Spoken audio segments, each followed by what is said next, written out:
മാഷ ആരെയാണ് മാഷ ഇവരൊക്കെ പറ്റിക്കുന്നത്?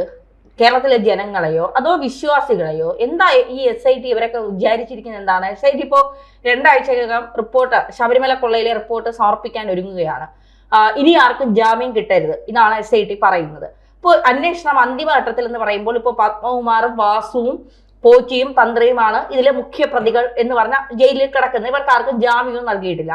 ഇവരിലേക്ക് മാത്രം കേസ് ഒതുക്കി നിയമസഭാ തിരഞ്ഞെടുപ്പിന്റെ ഡേറ്റ് ഡിക്ലെയർ ചെയ്തതിന് മുമ്പ് ശബരിമല കൊള്ള അവസാനിപ്പിക്കാൻ ഈ ധൃതി പിടിച്ച് SIT ഒരുങ്ങുന്നതിന് പിന്നിൽ എന്താണ്?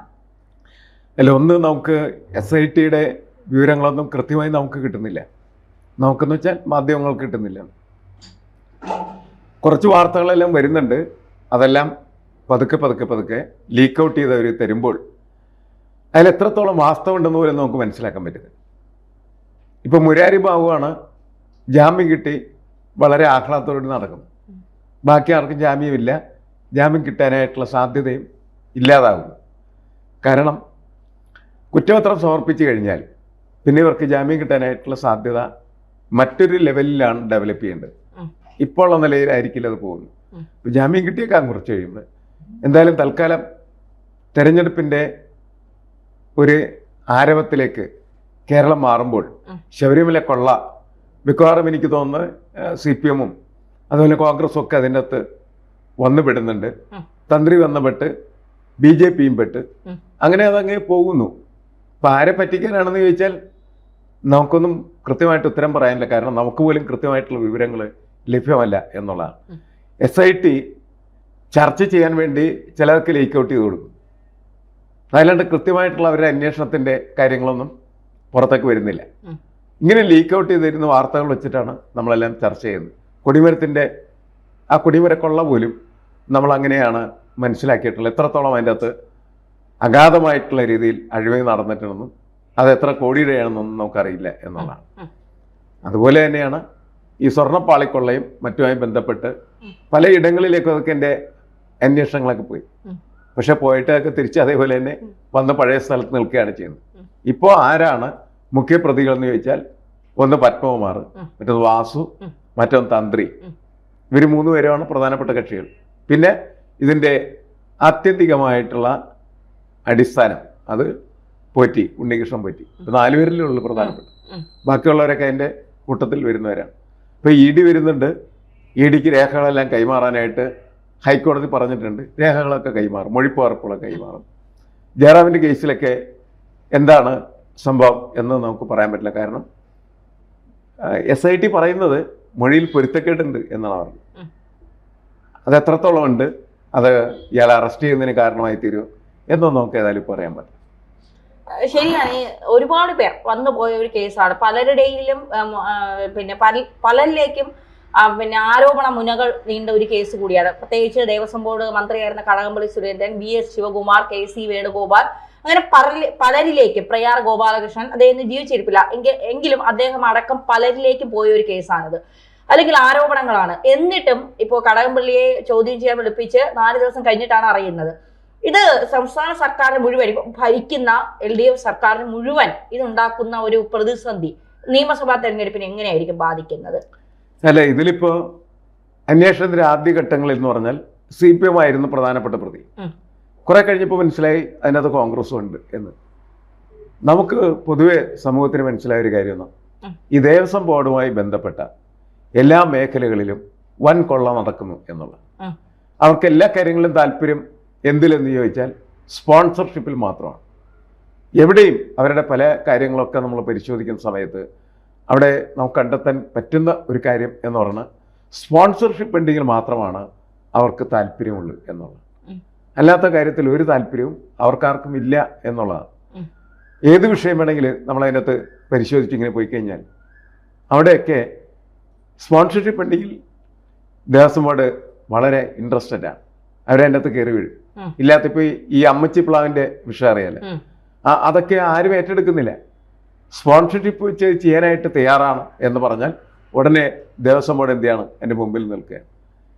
ഇതിൽ രാഷ്ട്രീയം ഒരു പ്രശ്നമല്ല. ശരി, രാഷ്ട്രീയത്തിൻ്റെ പേരിൽ കയറിയിരിക്കുന്ന മുഴുവൻ ആളുകളും കള്ളന്മാരാണ് എന്ന് തന്നെയാണ് നമ്മൾ മനസ്സിലാക്കുന്നത്. അതിൽ ഇന്ന ആളുകൾ അതിനകത്ത് പ്രത്യേകിച്ച് ഒഴിച്ചു നിർത്താനൊന്നും ഇല്ല എന്നുള്ളതാണ്. അതായത് ദേവസ്വം ബോർഡ് എന്ന് പറഞ്ഞാൽ ഇവന്മാർക്കൊക്കെ കട്ടു തിന്നാനായിട്ടുള്ള ഒരു ബോർഡ് എന്ന നിലയ്ക്ക് അത് അവർ മാറ്റി തീർത്തിട്ട് കുറെ വർഷങ്ങളായി.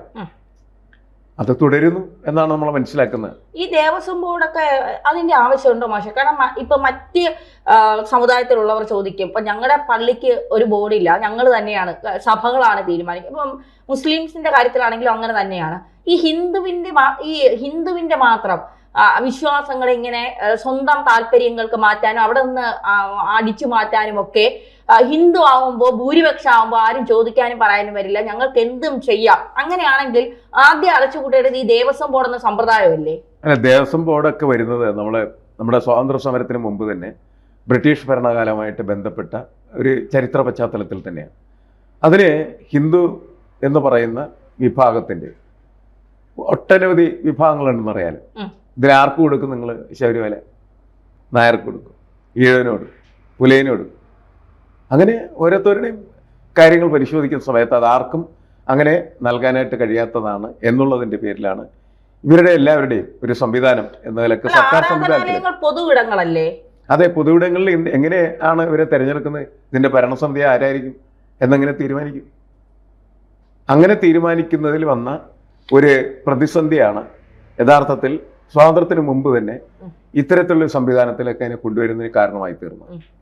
അത് ചീത്തയാണെന്ന് നമുക്ക് പറയാൻ പറ്റില്ല. പക്ഷെ അവിടെ ചീത്തയായ ആളുകൾ മാത്രം കയറിയിരുന്നാൽ അത് മുഴുവൻ കട്ടുപിടിക്കും. അതാണല്ലോ പ്രധാനപ്പെട്ട പ്രശ്നം. അപ്പൊ ഇതിനൊക്കെ കൃത്യമായിട്ടുള്ള സംവിധാനം ഇനിയെങ്കിലും ഉണ്ടാക്കിയില്ലെങ്കിൽ അത് എനിക്ക് തോന്നുന്നത് ഈ ഭക്തരെ സംബന്ധിച്ചിടത്തോളം, അതേപോലെ തന്നെ പൊതുസമൂഹത്തെ സംബന്ധിച്ചിടത്തോളം മോശമായ കാര്യമായി തീരും.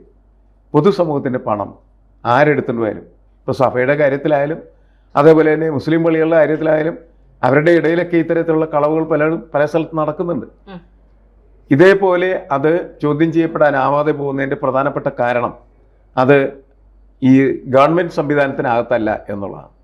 ഈ കടകംപള്ളിയിലേക്ക് അന്വേഷണം നീങ്ങും, കടകംപള്ളിയുടെ വീട് റെഡി ചെയ്യും, അല്ലെങ്കിൽ കടകംപള്ളിയുടെ സാമ്പത്തിക സ്രോതസ്സിനെ കുറിച്ച് അന്വേഷിക്കും എന്നൊക്കെയുള്ള വിവരങ്ങൾ നേരത്തെ പുറത്തു വന്നു. പക്ഷെ എന്തുകൊണ്ടായിരിക്കും കടകംപള്ളിയെ മാറ്റി നിർത്തിക്കൊണ്ടുള്ള എല്ലാ ചൂണ്ടലുകളും പോകുന്നത് കടകംപള്ളിയിലേക്കാണ്? കടകംപള്ളി ആരോപണ വിധേയനുമാണ്. സോഷ്യൽ മീഡിയയിൽ നമ്മൾ ചർച്ച ചെയ്യുമ്പോൾ നമ്മളടക്കം കടകംപള്ളിയൊക്കെ നമ്മൾ പ്രതിസ്ഥാനത്ത് നിർത്തുകയും ഉടനെ അയാൾ അറസ്റ്റ് ചെയ്യണം എന്നൊക്കെ നമ്മൾ പല ഘട്ടങ്ങളിലൊക്കെ ചർച്ചയിൽ ആവശ്യപ്പെട്ടുള്ളതാണ്. എൻ്റെ പ്രധാനപ്പെട്ട കാരണം കടകംപള്ളി പല ഘട്ടങ്ങളിലും ആരോപണ വിധേയനാണ്. അദ്ദേഹത്തിൻ്റെ ജീവിതത്തിൻ്റെ തുടക്കവും ഇപ്പോൾ അദ്ദേഹം എത്തി നിൽക്കുന്നതായിട്ടുള്ള അന്തരീക്ഷവും അതിൻ്റെ ലെവലും ഒക്കെ പരിശോധിക്കുന്ന സമയത്ത് ആളുകൾക്ക് സംശയം തോന്നും, ഇയാൾക്ക് എങ്ങനെ ഇത്ര പണം ഉണ്ടാക്കാനായിട്ട് കഴിയും?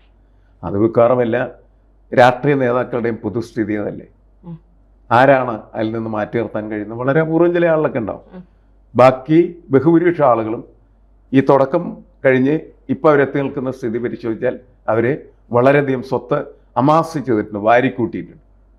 അത് പൊതുസമൂഹത്തിൽ അവർ നടത്തിയിരിക്കുന്ന അഴിമതിയുടെ ഒരു വീരാളിപ്പെട്ടാണ്. ശരി, അത് ഇല്ലാത്ത ആളുകൾ വളരെ അപൂർവമാണ്. നമ്മുടെ സമൂഹം പറയുന്നവർ കാശിനുള്ളത്തവരാണെന്ന് പറഞ്ഞു. അപ്പോൾ കാശടിച്ചെടുക്കാൻ കഴിയുന്നവർ മാത്രമാണ് നല്ലവരെന്നും, അല്ലാത്തവർ ആദർശമായിട്ട് ജീവിക്കുന്ന അല്ലെങ്കിൽ ആദർശത്തിന് വേണ്ടി ജീവിക്കുന്ന ആളുകളൊക്കെ മണ്ടന്മാരും മോശക്കാരുമാണ് എന്ന് പറയുന്ന ഒരു സമൂഹമാണ് നമ്മളുള്ളത്. അതുകൊണ്ടാണ് ഈ അഴിമതിക്കാരായിട്ടുള്ള ആളുകൾക്ക് സമൂഹത്തിൽ അംഗീകാരം കിട്ടുകയും അവർ വീണ്ടും വീണ്ടും തെരഞ്ഞെടുപ്പിൽ ജയിച്ച് ഈ അധികാര സ്ഥാനങ്ങളിലേക്ക് കടന്നു വന്നുകൊണ്ടിരിക്കുകയും ചെയ്യും. കൂടുതൽ വാർത്തകളും വിശേഷങ്ങളും നിങ്ങളിലേക്ക് എത്താൻ ABC മലയാളം സബ്സ്ക്രൈബ് ചെയ്യുക, ബെൽ ബട്ടണും അമർത്തുക.